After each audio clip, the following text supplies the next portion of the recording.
আমরা অনেকে মনে করি যে শুধু রমজান মাস আসলেই মনে হয় যাকাত দিতে হয়। না, বিষয়টা এমন না। আপনি সারা বছরের মধ্যে যেই কোনো সময় যাকাত দিতে পারেন, শুধু রমজান মাসে দিবেন বিষয়টা এমন না।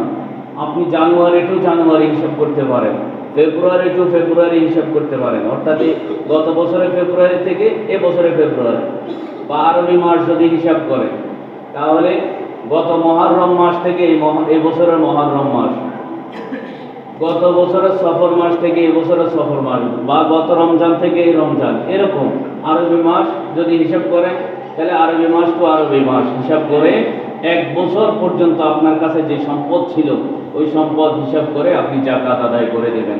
শুধু রমজান মাসে দিতে হবে বিষয়টা এমন না, যে কোনো মাসে এই যাকাত আদায় করলে যাকাত আদায় হয়ে যাবে।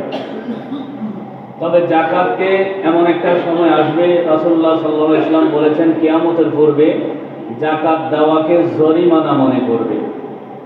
এই সময়টা আমাদের মাঝে উপস্থিত আছে। অনেকেই যাকাত দেওয়াকে জরিমানা মনে করে। আমি আজকেও নেটে দেখলাম রূপার হিসাবটাই বেশিরভাগ ওলামায়ে কেরাম গ্রহণ করে। 52.5 ভরি রূপা এটার হিসাব ধরা হয়। 52.5 ভরি রূপার দাম 5,000